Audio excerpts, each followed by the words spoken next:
nos purifica de todo o pecado. Você pode adorar a Deus por isso? Você pode glorificar a Deus por isso? Porque você está lavado nele, você está purificado nele. Oh, graças a Deus. Mas aquela cruz, aquelas três cruzes, você observa que a cruz de Jesus ficou no centro. Se um foi crucificado à direita e outro à esquerda, Jesus está no centro. Jesus ele é o centro de tudo. Jesus ele é o centro da Bíblia. Não existe Bíblia ou qualquer outra coisa sem Cristo. Qualquer evangelho onde Jesus não seja o centro não é evangelho. Qualquer pregação que ela não seja cristocêntrica, ela não é pregação. Jesus é o centro. De Gênesis a Apocalipse, é Ele quem aparece aqui nos dando vitória. Ele é o autor e consumador da nossa fé. A Bíblia fala dele. No Calvário, a sua cruz era a cruz do centro. A cruz da esquerda e a cruz da direita, me permita dar nomes a elas. Eu vou chamar a cruz da direita de a cruz do arrependimento. Eu vou chamar a cruz da esquerda a cruz da... Como é que eu chamei aqui? Deixa eu olhar. A cruz da incredulidade. E essas cruzes, essas duas cruzes, elas representam muito bem a humanidade. Elas representam a mim e a você. Elas representam o homem de modo geral. Porque quando Cristo é apresentado, nós, seres humanos, temos duas decisões que nós podemos tomar. Ou nós tendemos, e eu não estou aqui, no Brasil foi muito polarizado aí na política esse negócio de esquerda, direita, esquerda. Não estou aqui falando disso, eu estou usando o texto. Nós tendemos, quando o homem é colocado em confronto com a palavra de Deus, ele só tem dois lados para ele ir. Ou ele pende para a direita, aonde está a cruz do arrependimento, ou ele pende para a esquerda, aonde está a cruz da incredulidade. A Bíblia diz, a Bíblia faz questão de dizer isso. Mateus escreve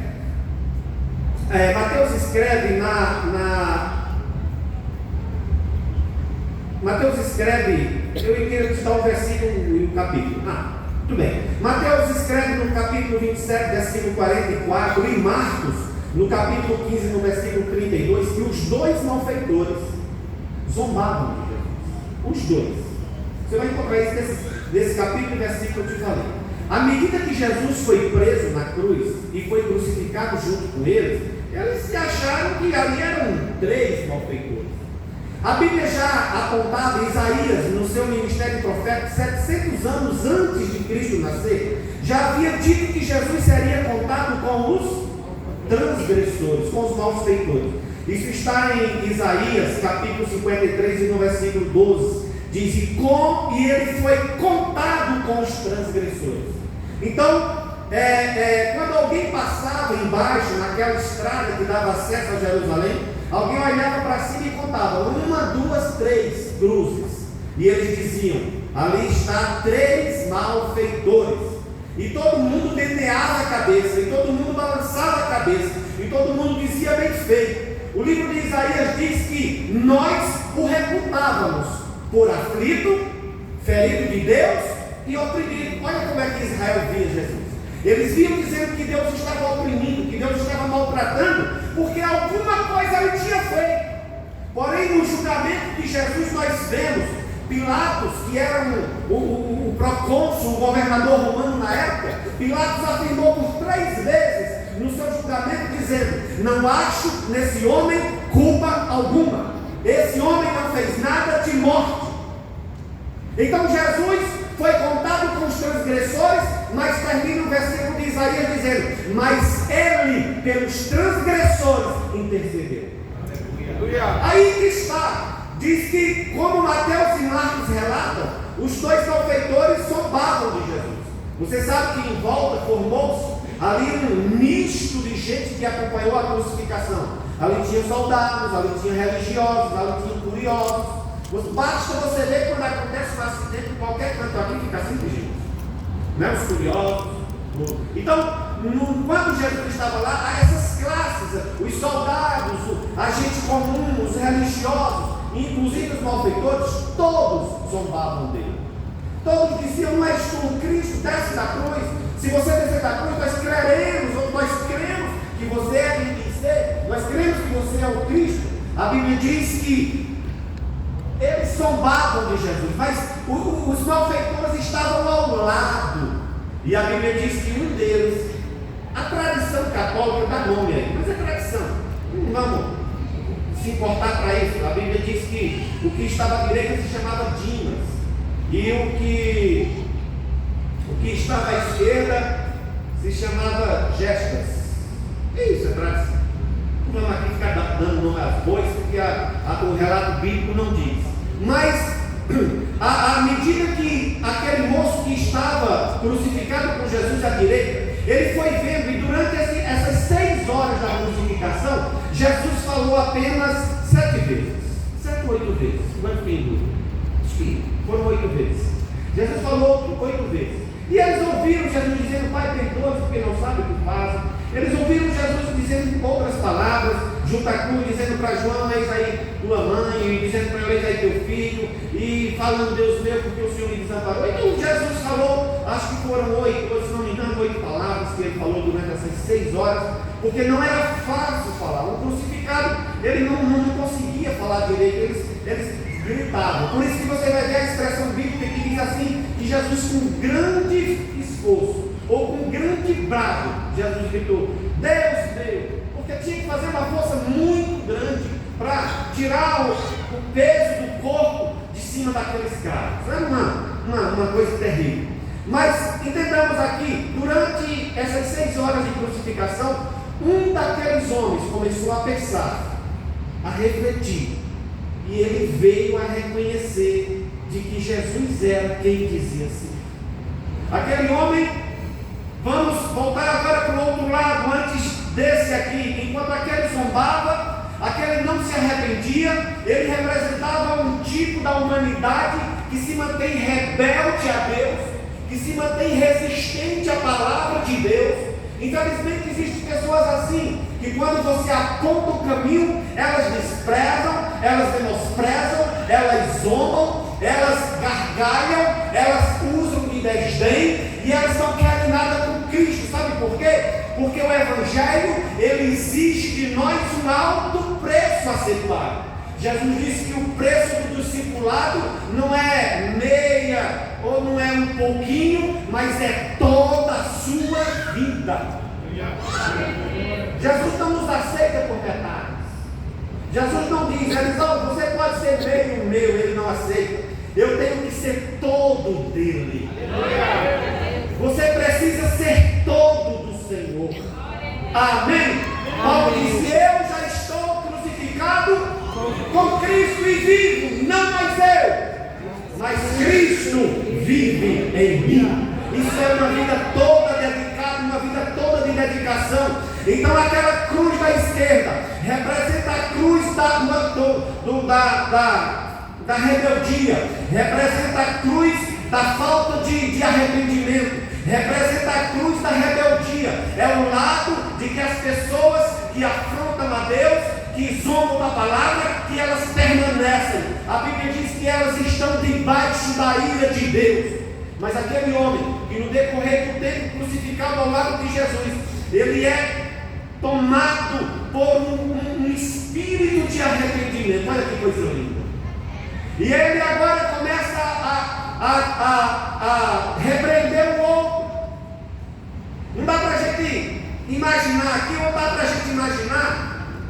Pensa, uma cruz colocada aqui, Jesus no centro e o outro lá. Não sabemos que distância essas cruzes tinham, mas era suficiente para eles conversarem, para eles se ouvirem. E aquele outro, fazendo esforço, diz para o outro que está do outro lado: tu nem a menos temes a Deus, estando na mesma condenação. Nós, na verdade, estamos aqui porque os nossos feitos merecem. Usando aqui o diabo, ele deve dizer: olha quem nós somos. nós fomos. Nós estamos presos há quanto tempo? Nós somos delinquentes, nós somos marginais. Olhando para Jesus, ele disse: mas este homem nenhum mal fez. Mesmo preso nos cárceres, eles ouviram falar de um homem chamado Jesus. Amém. Um homem Glória a simples, Deus. de um lugar que ninguém dava nada. Jesus era da Galileia. O Jeca leu aqui no livro de Isaías que a Galileia era chamada Galileia dos gentios. Os judeus abominavam a Galileia. Nós tivemos lá na Galileia um lugar, era bonito, algumas coisas assim que a gente diz, porque aqui teve isso, aqui aconteceu isso, e a gente tem na Bíblia, mas é um lugar que não dá vontade de voltar, quente que Deus me livre. Um lugar totalmente diferente de Israel. Se você for estudar a parte da Galileia, ali é onde o Hezbollah ficava lançando aqueles mísseis em Israel. Se você for estudar a topografia da Galileia, a Galileia é uma depressão. Olha o nome do local. Depressão. Depressão, você sabe que é uma coisa que joga a pessoa para onde? Para baixo. Como ele está com depressão, como é que ele está? Está assim? Não, como é que a pessoa está? Quando você vai andando de carro na pista, está escrito assim uma placa. Tem uma placa que tem um desenho assim para baixo, está escrito depressão. Como é que o carro faz? Para baixo. A Galileia é uma depressão. Dá para você entender? É uma depressão. Até a topografia lá é estranha. Em qualquer lugar em Israel, a terra, a areia, as montanhas, as rochas, é uma cor bonita, é uma cor parecida com esse porcelanato aqui no corpo. Você olha de longe assim, as serras, as montanhas, é bonito. Igual aquelas pedras de Jerusalém, é bonito. Mas você chega na Galileia, é tudo diferente. Lá o solo é vulcânico. E você sabe que o solo vulcânico, a areia é escura, as pedras são escuras, não tem beleza, não tem vida. Um calor terrível, 400 metros abaixo do nível do mar. Tudo é quente. O rio que corre, o Rio Jordão, não é lá essas coisas. Deságua no mar, que é estranho em todo tipo de lugar. Você nunca vê um negócio daquele, o mar se chama morto. Tudo isso está na Galileia. A Galileia, você lê nos evangelhos, é chamada Galileia dos gentios. E a Bíblia diz o seguinte: o povo que andava nas trevas. Foi isso que nós lemos, irmão. Nós lemos agora na introdução, no livro de Isaías. O povo que andava nas trevas viu uma gloriosa luz. Quem estava chegando ali era aquele homem simples que veio de Nazaré. O nome dele era Jesus. Extremamente desprezado e rejeitado em Israel. Você lembra de quando André chegou para Natanael e disse assim: achamos o Cristo. E Natanael disse assim: quem é ele? É Jesus de Nazaré. Foi que ele disse? De Nazaré? Pode vir alguma coisa boa de Nazaré? E Filipe dá a melhor resposta que alguém podia dar: vem e vê. Oh glória! Nós viemos e vimos. Ele é maravilhoso. Ele é conselheiro, ele é Deus forte, ele é Pai da eternidade, ele é príncipe da paz, ele é o nosso querido e amado Jesus.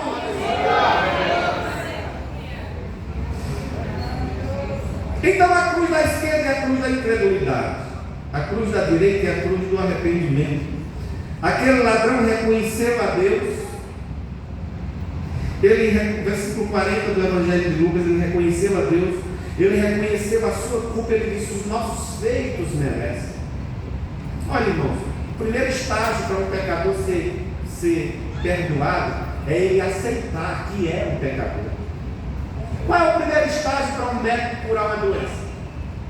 É o doente aceitar, admitir que está doente. Todo mundo está vendo que a pessoa está definhando. Oh, você está estranho, não, você está amarelo, você está. Não, a pessoa está tonta. Fica achando desculpa só para não ir no médico. Enquanto você não admitir que está doente, precisa de ajuda, o médico não vai poder ajudar.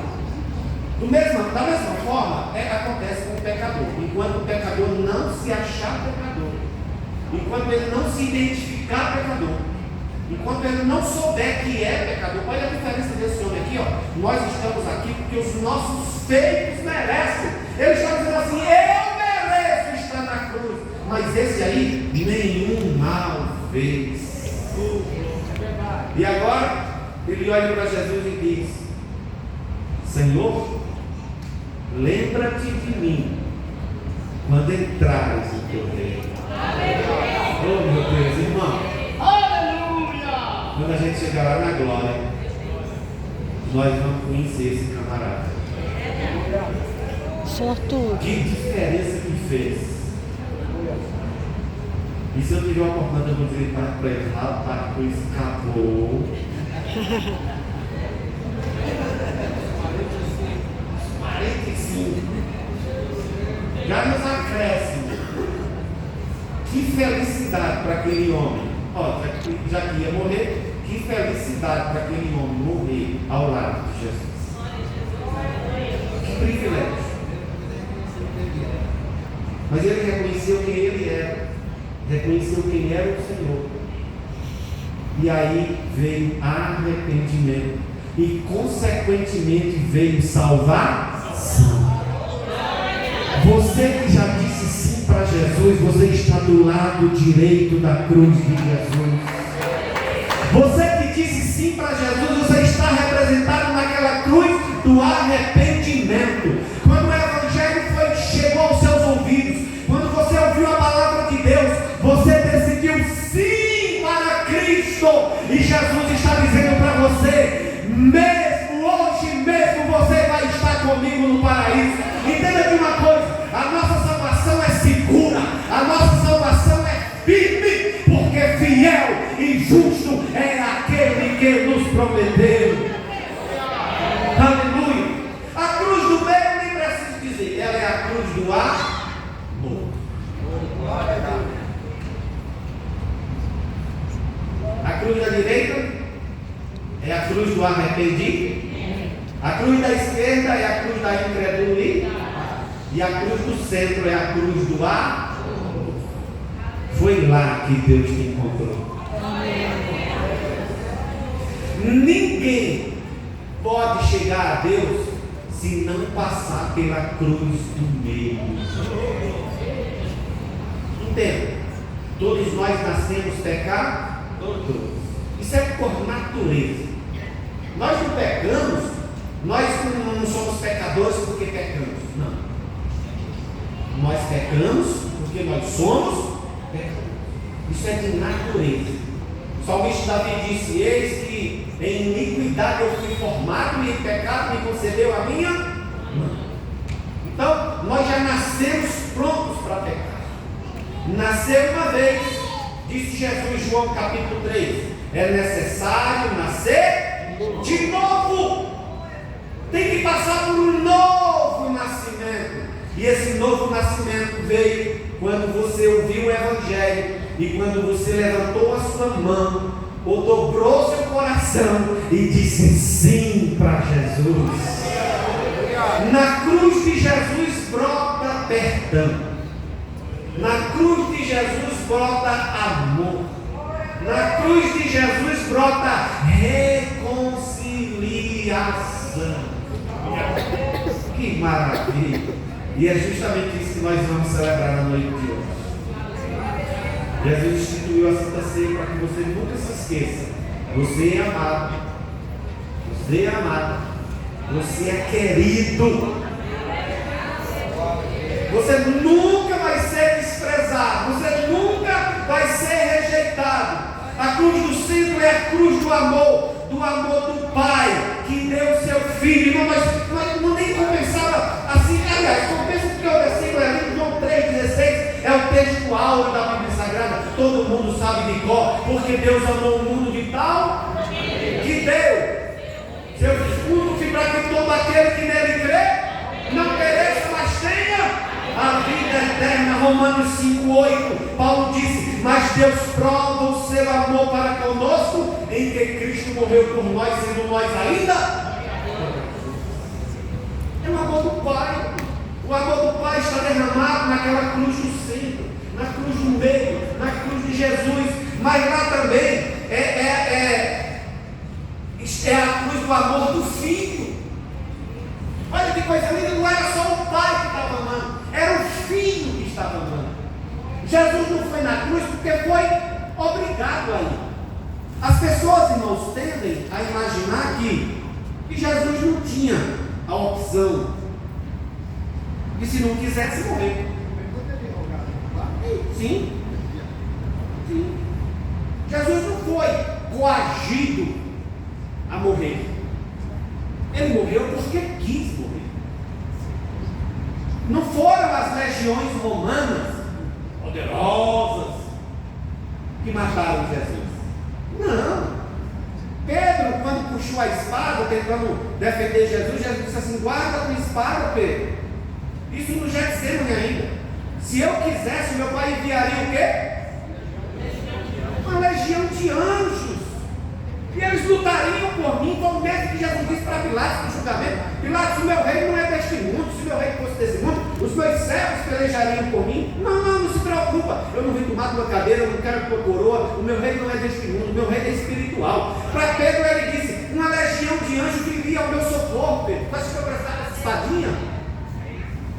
A gente sabe o que apenas um anjo fez com o exército mais perigoso da época do rei Ezequias, que era o exército assírio, Senaqueribe. Um anjo que Deus enviou numa noite matou quantos mil soldados assírios?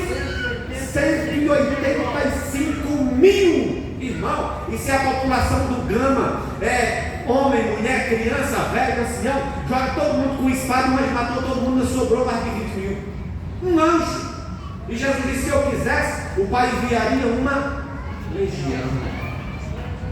Uma legião são 6 mil, é o número de um batalhão de soldados romanos, a legião.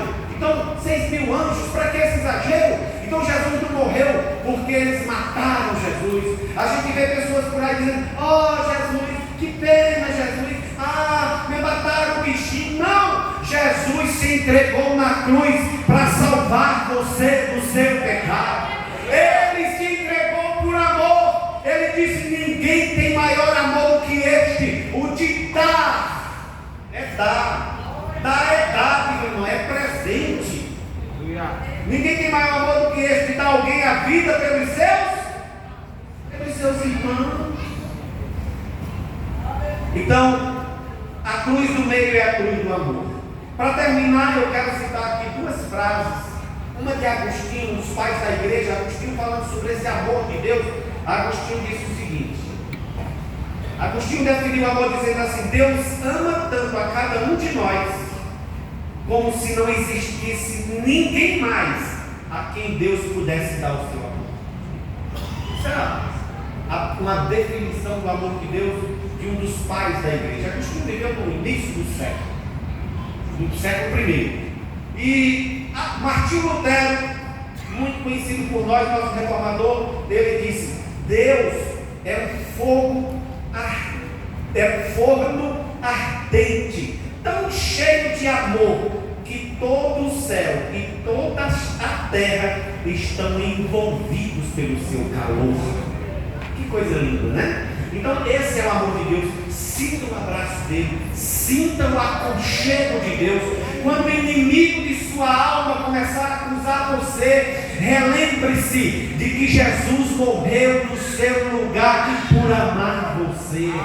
Quando o seu coração, a Bíblia diz que o coração do homem ele é enganoso é o coração do homem. Quando o seu coração começar a acusar você, lembre-se das palavras do apóstolo João: se o nosso coração nos condena, maior é Deus do que os nossos corações, Então entenda, o seu coração pode trair você, mas a sua fé vai fazer você permanecer de pé. Amém, meus queridos? Deus te abençoe. Coloque essa palavra no seu coração e vamos ficar de pé para nós ler essa palavra de Santa Ceia, para nós ministrar agora, relembrando este tão maravilhoso sacrifício que é o sacrifício